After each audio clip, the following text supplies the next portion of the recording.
साथियों, आज हम पढ़ेंगे 1857 की क्रांति। सभी प्रतियोगी परीक्षाओं के लिए बैकबोन माने जाने वाला टॉपिक, जहां से किसी भी परीक्षा, किसी भी स्तर की परीक्षा हो, ठीक से यहाँ से क्वेश्चन पुटअप होते ही होते। तो सबसे पहले हम जानेंगे कि 1857 की क्रांति की भूमिका क्या रही, क्रांति होने की भूमिका क्या रही, इसके बारे में जानेंगे। इससे पहले अपन जानेंगे कि भारत में क्या हुआ था। भारत में विदेशी कंपनियां आई थी। भारत में विदेशी कंपनियों का आगमन, विदेशी कंपनियों का आगमन, कंपनियों का आगमन, विदेशी कंपनियां आई थी भारत में। अब इस कंपनियों का आगमन जो हुआ था, ये कंपनियां किस लिए आई थी? कंपनियां सबसे पहले व्यापार हेतु आई थी, व्यापार करने हेतु आई थी।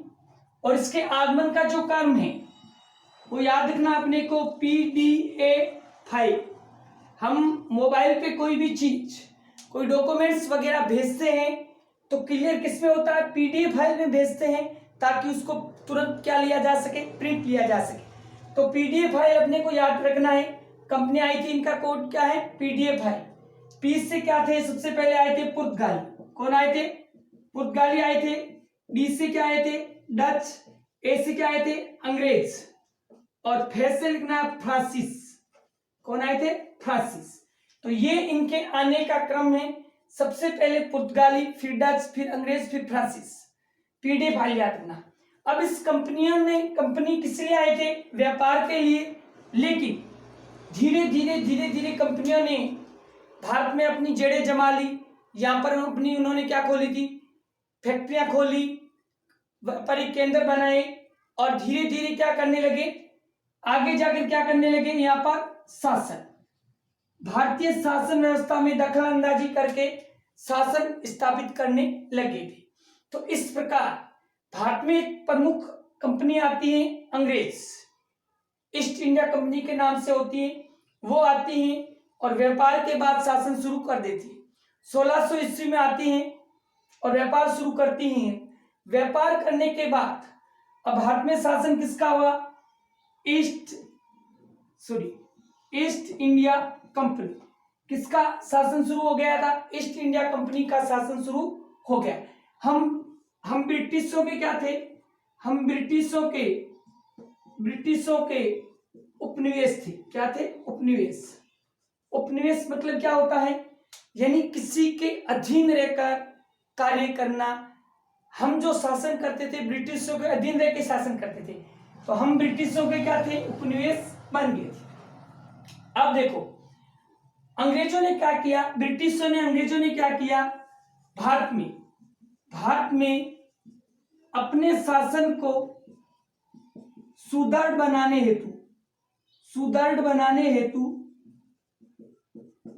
हेतु क्या लेकर आए थे? संधियां शुरू की थी। कुछ अलायंस शुरू की, संधियां शुरू की। अब संधियां क्या शुरू की थी? अंग्रेजों ने क्या किया? अंग्रेजों ने भारत की भोली भाली जनता पर शासन स्थापित करने के लिए संधियां शुरू की। और सबसे पहले संधि आई थी। अब संधि कौन सी आई थी? पहले संधि आई थी, सबसे पहले अपने को नंबर 1 याद रखना है, वैसे ही BA की। ध्यान रखना है, हम स्टेट विशेष से तैयारी करते हैं तो जो अपने राज्य का संबंधित जो मैटर है वो ज्यादा आता है। वैसे तो भारत का ही आता है, लेकिन उसका ज्यादा आता है, ध्यान रखना। तो हमने वैसे ही BA की। वैसे ही BA क्यों की? क्योंकि अब जब हमें सरकारी नौकरी या सरकारी क्षेत्र में जाना था, तो 12वीं पास करने के बाद तमाम भर्तियां हैं जो उसके लिए कंपटीशन कर सकते हैं। लेकिन फिर भी हमने क्या किया? 12वीं के बाद ऑप्शन क्या रहता? BA कर लो। BA के बाद क्या कर लो? MA कर लो। हमने कंपटीशन की तैयारी टाइम से शुरू करते तो BA की हमको जरूरत नहीं होती, इससे पहले हम सक्सेस हो जाते। तो अपने को याद रखना वैसे ही BA की। अब देखो, वैसे ही BA क्या की थी? वैसे याद रखना वेले चली। से याद रखना है सहायक संधि। ऐसे याद रखना है हैदराबाद। बी से याद रखना है भरतपुर और ए से याद रखना है अलवर। बस इतने से ट्रिक के अंदर पूरी सहायक संधि हमारी कंप्लीट होगी, ध्यान रखना। अब इसके अंदर 10 क्वेश्चन बनते हैं, कहीं से भी क्वेश्चन आए तो अपना गलत नहीं होंगे। क्या है? भारत का गवर्नर कौन होता है? पहले भारत का क्या था? गवर्नर था। कौन सी संधि लेकर आया था? सहायक संधि। अब संधि इसको और क्या कहते हैं? इसको कहते हैं subsidiary alliance. Subsidiary alliance English में भी कई बार पूछ लिया जाए तो टेंशन नहीं लेना है। इसे कहते हैं सब्सिडायरी अलायंस कहते हैं। और भारत में सबसे पहले किसने की थी? 1798 में हैदराबाद राज्य ने की। किसने की थी? हैदराबाद। हैदराबाद राज्य का कौन होता है? टीपू सुल्तान। कौन होता है? टीपू सुल्तान। तो देखो ये होगी। और राजस्थान में सबसे पहले कौन करता है? भरतपुर। कौन करता है? भरतपुर। अब देखो यहां पर मैं इसको मिटा रहा हूं।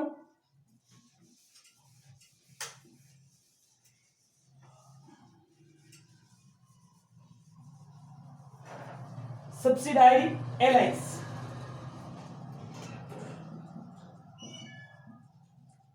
अलायंस, यानी सहायक संधि। राजस्थान में सबसे पहले कौन करता है? सर्वप्रथम कौन करता है? भरतपुर। लेकिन विस्तृत में रक्षात्मक सबसे पहले कौन करता है? सबसे पहले कौन करता है? अलवर। ध्यान रखना है राजस्थान में भारत में सबसे पहले सहायक संधि करने वाली रियासत कौन सी है? हैदराबाद है। और 1791 में। और कौन है? टीपू सुल्तान। लेकिन राजस्थान में सबसे पहले कौन करता है? भरतपुर। सर्वप्रथम कौन करता है? भरतपुर। और विस्तृत और रक्षात्मक करने वाला कौन है? अलवर। अब भरतपुर ने कब किया था? 29 सितंबर 1803। कब करता है? 29 सितंबर 1803 में। और अलवर करता है 14 नवंबर 1803 में। अलवर कौन करता है? 14 नवंबर 1803। अब भरतपुर का राजा कौन होता है? राजा होता है रणजीत सिंह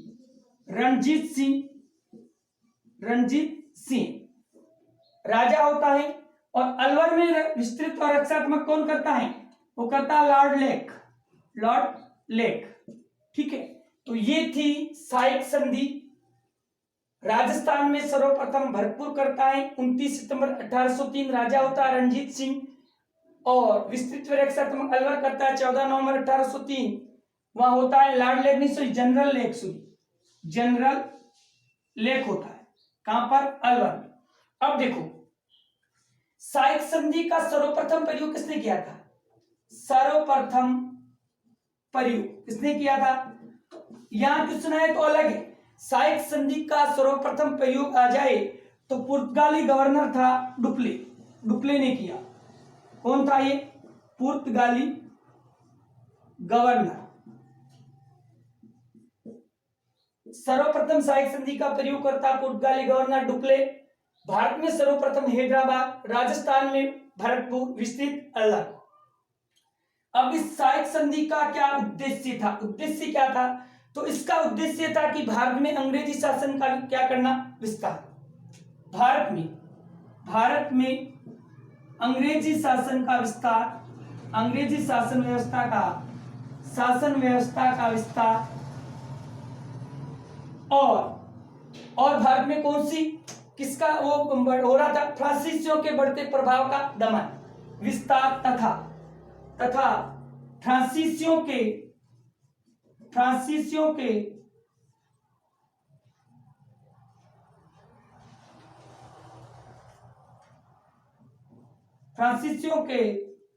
बढ़ते प्रभाव का दमन, ये उद्देश्य था। तो ये है पहली जो भूमिका थी कि अंग्रेजों द्वारा लाई गई सहायक संधि।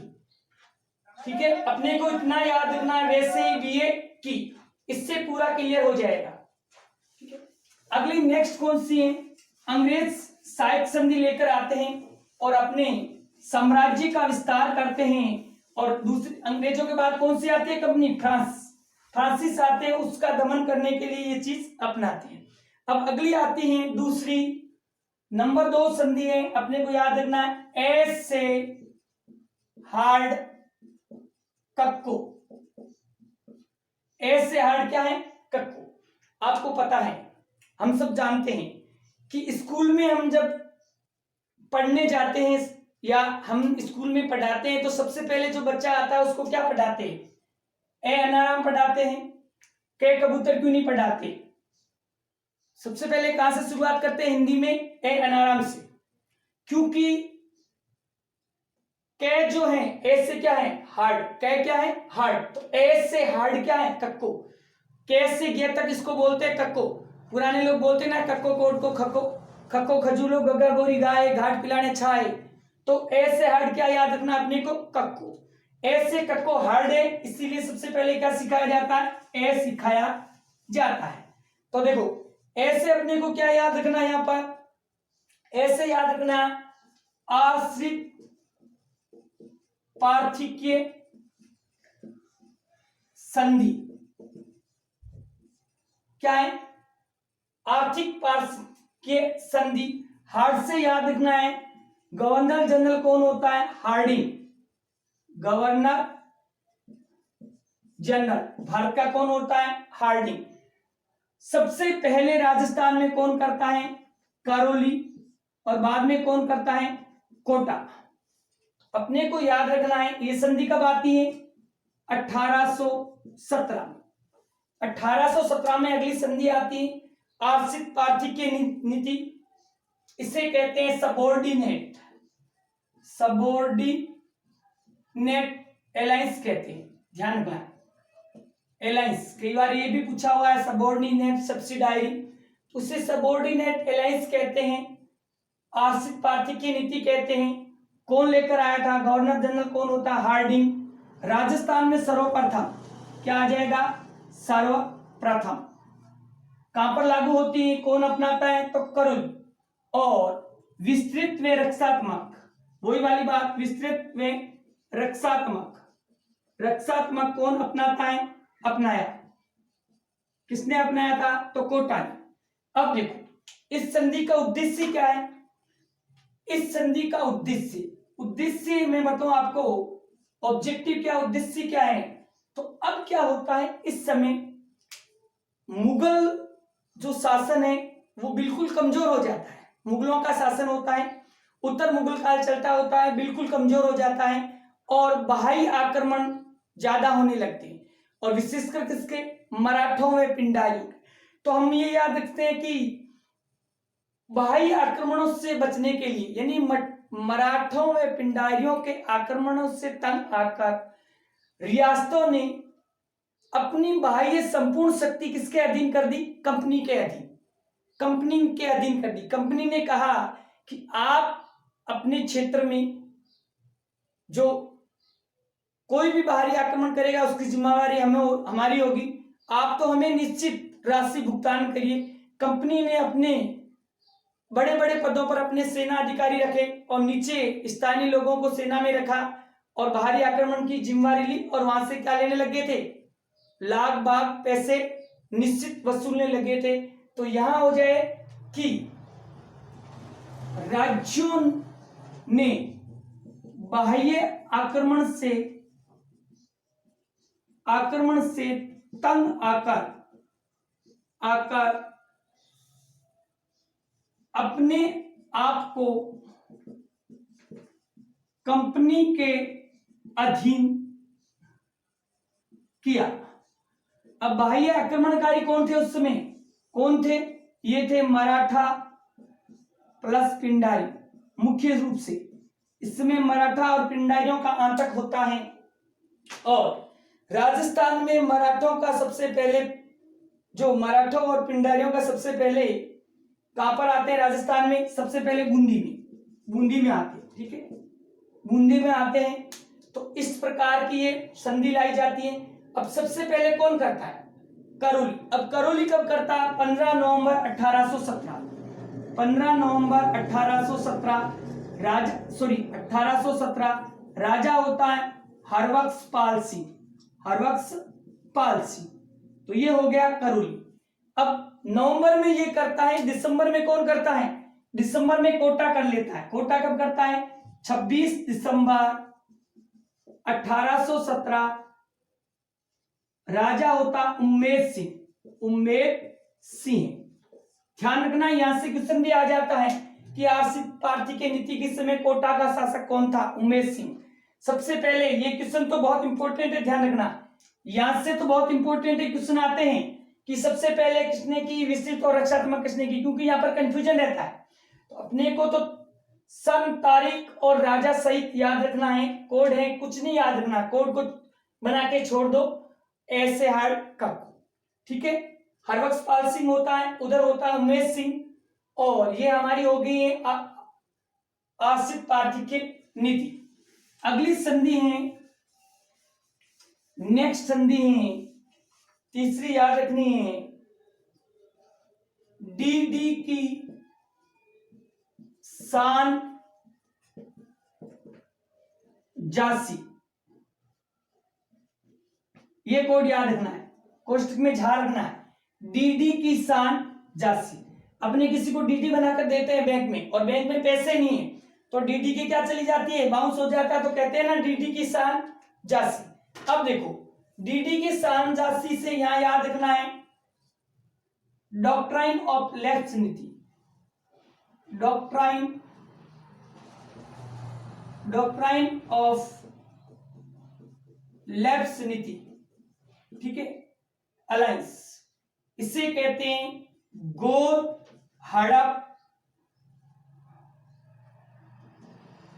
हड़प नीति, ठीक है। दूसरी डी से याद रखना अपने को, लॉर्ड कौन होता है? गवर्नर होता है लॉर्ड डलहौजी। ये गवर्नर होता है भारत का लॉर्ड डलहौजी। सर्वप्रथम एस से क्या याद रखना है? सतारा। भारत में सबसे पहले कौन करता है? सतारा। ए से कौन करता है? अवध। एन से कौन करता है? नागपुर। और झांसी का कौन करता है? झांसी करता है। और ये कब आती है? ये आती है 1848 में। ये कब लाई जाती है? 1848 में लाई जाती है। और इस प्रकार की जो नीति लाई जाती है, और राजस्थान में ध्यान रखना, राजस्थान में सर्वप्रथम अपनाया, किसने अपनाया था? अपनाया है, इस नीति को लागू किया। नीति के तहत, ये ध्यान रखना, तहत हड़प्पा याद रखना, किसको हड़प्पा था? ब्यावर को, ठीक है। तो ये थी हमारी डॉक्ट्राइन ऑफ लेफ्ट नीति। लॉर्ड डलहौजी गवर्नर होता है। सबसे पहले भारत में सतारा को हड़पते हैं, दूसरा अवध को हड़पते हैं, तीसरा नागपुर को हड़पते हैं, चौथा झांसी को हड़पते हैं, ध्यान रखना। और कब लाई जाती है? 1848 के अंदर, ठीक है। इसका उद्देश्य क्या होता है? देखो इस नीति का ऑब्जेक्टिव क्या होता है? उद्देश्य ये होता है कि अंग्रेजों ने एक नीति लेकर आए थे डलहौजी कि कोई भी राजा का यदि पुत्र नहीं हो तो उससे गोद लिए हुए पुत्र का उसको पारिवारिक वंशज नहीं माना जाएगा, और राजा की मृत्यु के बाद राजा की जितनी भी संपत्ति है वो किसके अधीन, किसके द्वारा हड़प ली जाएगी? कंपनी द्वारा उस संपत्ति को, जमीन जायदाद को हड़प ली जाएगी। तो गोद निषेध यानी गोद लेने पर रोक, लेफ्ट यानी गोद होता है, गोदी, और उस सारी संपत्ति स्वतः ही किसके अधीन चली जाएगी? कंपनी के अधीन चली जाएगी। और इसके तहत राजस्थान के सबसे पहले किस क्षेत्र को हड़पा था? ब्यावर, शिकार। राजस्थान का शिकार कौन हुआ था? ब्यावर हुआ था, अजमेर का, भारत में हुआ था। देखो इसका कोड इसी क्रम में है, ध्यान रख लेना। आपको पता है झांसी वाला मेटा, खूब लड़ी मर्दानी वो तो झांसी वाली रानी थी। तो वो सुभद्रा कुमारी चौहान की जो कविता है आज भी सुनते हैं तो रोंगटे खड़े हो जाते हैं। झांसी में रानी लक्ष्मीबाई के पति गंगाधर राव की मृत्यु हो जाती है, और दामोदर राव एक क्या करती है, वो गोद लेकर अपना वंशज चलाती है। अंग्रेजों ने इस गोद को स्वीकार नहीं करते और विद्रोह होता है, और विद्रोह में रानी अंग्रेजों का विरोध करते हुए क्या हो जाती हैं, शहीद हो जाती हैं। तो इसी नीति के तहत अंग्रेज इसको हड़प रहे थे। और राजस्थान में देखो, राजस्थान में इस नीति का और एक शिकार हुआ था करौली, ध्यान रखना, करौली इस नीति का शिकार होता है। लेकिन करौली के राजा का अंग्रेजों से अच्छे संबंध होने के कारण राजा ने इसको नजरअंदाज किया और उसको नहीं हड़पा, रहम बरती थी। तो ये थी हमारी 1857 की क्रांति से पहले की जो बनी हुई भूमिकाएं हैं। तो इनसे नीतियों से जनता, भारत की जनता या राजा में क्या था, कंपनी के प्रति या अंग्रेजों के प्रति रोष उत्पन्न हो गया था। ठीक है, अब देखो, रोष उत्पन्न हो गया था और मैंने बताया था कि मुगल साम्राज्य बिल्कुल कमजोर हो गया था और बाहरी आक्रमण शुरू हो जाते हैं। अब इसके बाद होता है तत्कालीन कारण। तत्कालीन कारण ये तो कह सकते हैं क्रांति से पहले के कारण कह सकते हैं या क्रांति की भूमिका कह सकते हैं। तो अब है तत्कालीन कारण।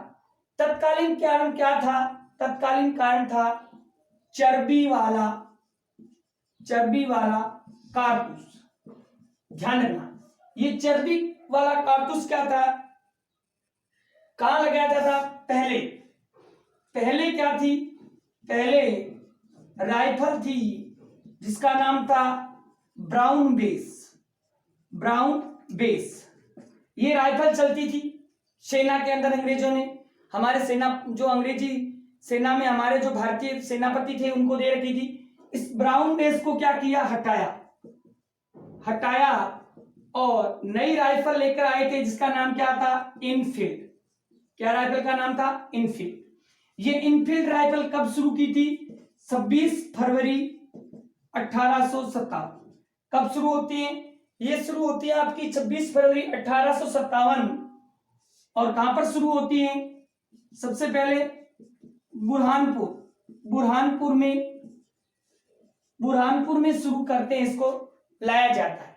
अब इस इनफील्ड राइफल की क्या विशेषता थी? अब इसमें लगने वाले कारतूस की सील दांतों से काटकर क्या किया जाता था? लोड किया जाता। अब इस सील को दांतों से काटते थे और ये सील किसकी बनी हुई थी? सील बनी थी गाय की चर्बी और सुअर के मांस की।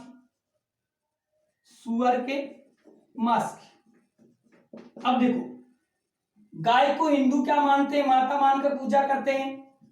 और सुअर से मुस्लिम क्या करते हैं? घृणा करते हैं। मुस्लिम घृणा करते हैं। तो अब क्या होता है? सैनिकों ने कारतूस चलाने के लिए क्या कर दिया? कारतूस चलाने के लिए सैनिकों ने क्या किया? विरोध किया और कहा कि हम इस कारतूस से विद्रोह नहीं करेंगे, हम इस इनफील्ड राइफल का प्रयोग नहीं करेंगे। अब अंग्रेजों ने क्या किया? अंग्रेजों ने दबाव बनाते हैं तो क्या होता है? विरोध। अब विरोध होता है और अब क्या होते हैं? क्रांतिकारियों ने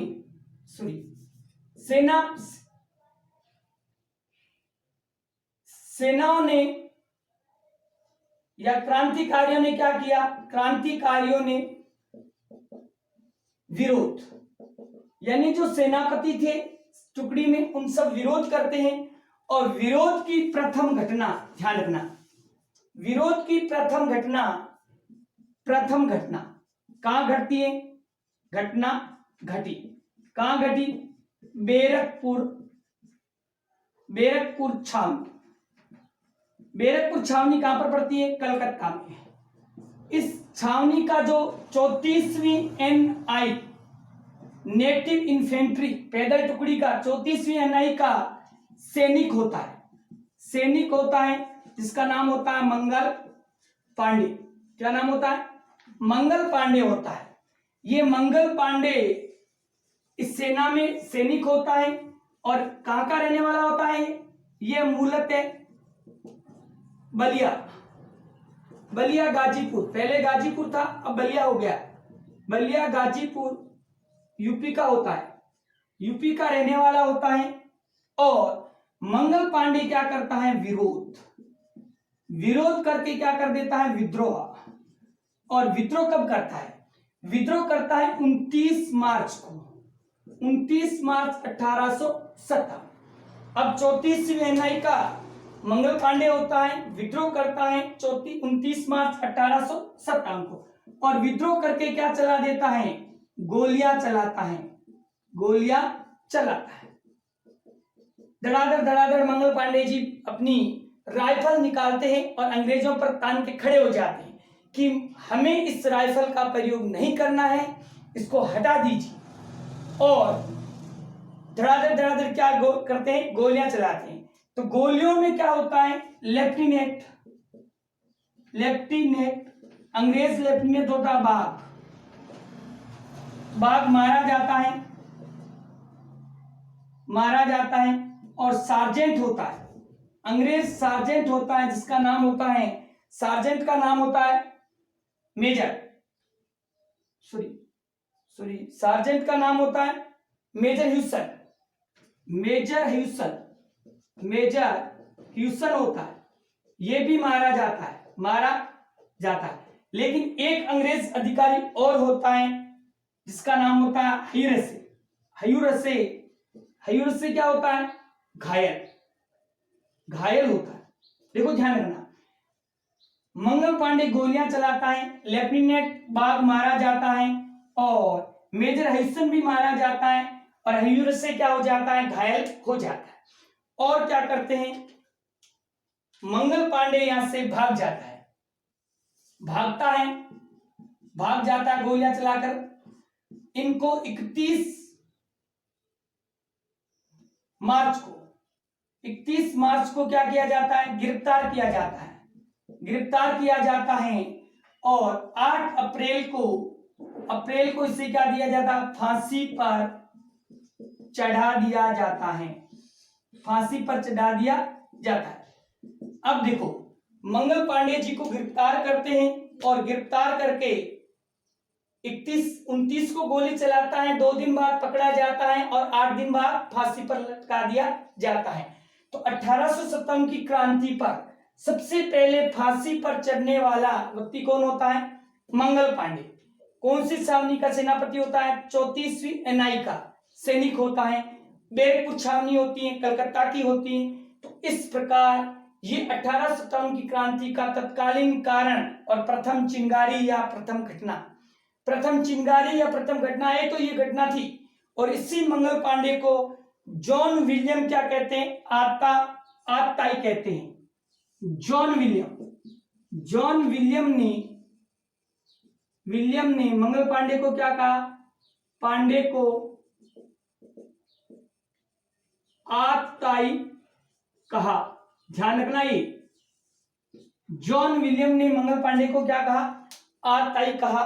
और ये पहली घटना घटती है, प्रथम चिंगारी होती है जो 1857 की क्रांति की होती है। अब देखो इस समय अंग्रेज क्या करते हैं, भारतीयों का दमन पुरजोर से करना शुरू कर देते हैं। अब इस क्रांति की जो योजना है, 1857 की क्रांति की योजना है, तो योजना कहां बनाई जाती है, योजना बनाई जाती है, कोई कहते हैं मेरठ, कोई कहता है राजस्थान, कोई कहता है दिल्ली। नहीं, योजना बनती है कहां पर, ब्रिटेन में, ब्रिटेन में बनती है। ध्यान रखना, इंपॉर्टेंट है। ब्रिटेन में योजना कौन बनाता है, तो 2 व्यक्ति होते हैं। एक होता है अजीमुल्ला खां होता है और दूसरा होता है राणोजी बापूजी। अब ये कौन थे, वहां इंग्लैंड में किस लिए गए थे, क्या था, तो ध्यान रखना। अजीमुल्ला खां नाना साहब का सेनापति था, सेनापति जो हमारे कानपुर के नाना थे वहां का सेनापति था। और राणोजी बापूजी कौन थे, सतारा के राजा का अपदस्थ सलाहकार था। क्योंकि अंग्रेजों ने क्या किया था, अंग्रेजों ने जब गोद नीति लागू की थी तो राजाओं ने कह दिया, क्योंकि इनके सेनापति और सलाहकार थे तो उनको पैसे सरकार से वो भू राजस्व से देते थे। अब जमीन हड़प ली तो राजाओं ने क्या किया, सेनापतियों को कहा भाई तुम भी जाओ, अब हमारे पास है ही नहीं तो हम कहां से देंगे। तो ये दोनों जाते हैं इंग्लैंड जाते हैं और ब्रिटेन जाते हैं। और ब्रिटेन महारानी कौन होती है, महारानी होती है विक्टोरिया होती है। इन विक्टोरिया से किसकी बात करनी, हड़प नीति की बात करने के लिए, हड़प नीति की बात करने जाते हैं। ठीक है, तो यहां से क्वेश्चन ये बनता है कि योजना कहां बनी थी, महारानी कौन थी और कौन इंग्लैंड में जाकर योजना बनाता है और कहां कहां थे। ठीक है, तो ये नीति की बात करने जाते हैं। इस समय भारत का गवर्नर कौन होता है, भारत का गवर्नर ध्यान रखना तो कैनिंग, क्रांति के समय गवर्नर कौन होता है, कैनिंग। ब्रिटिश पीएम कौन होता है, ब्रिटिश पीएम होता है पारमस्टन होता है। और महारानी मैंने पहले बता दिया कि महारानी कौन होती है, विक्टोरिया होती है। और योजना लंदन या ब्रिटेन लंदन में, ध्यान रखना लंदन में जाते हैं। अब वहां से जब मिलकर आते हैं, वहां योजना बनाते हैं और तारीख तय करते हैं। तारीख तय कौन सी की थी, 31 मई। इन्होंने वहां इंग्लैंड में लंदन में तारीख तय की कि 31 मई को जाएंगे और भारत में बड़े स्तर पर एक विद्रोह करेंगे। अब 31 मई और प्रतीक क्या किया था, प्रतीक दो बनाए थे, एक था कमल का फूल और एक था रोटी। ठीक है, कमल का फूल किसके लिए थी, राजा प्लस सरदारों के लिए, जो बड़े राजा या सरदार, जो बड़े लोग थे, राजा या सरदार या जमींदार इनके लिए था। और रोटी किसके लिए, किसान में मजदूरों के लिए, किसान प्लस मजदूरों के लिए थी।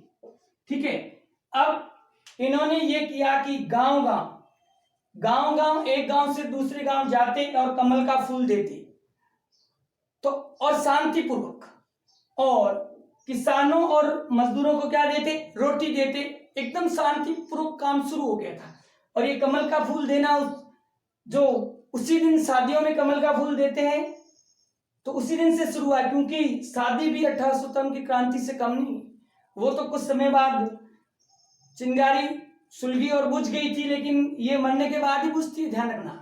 तो इसीलिए दो प्रतीक बनाते हैं, योजना बनाते हैं और क्रांति शुरू होती है।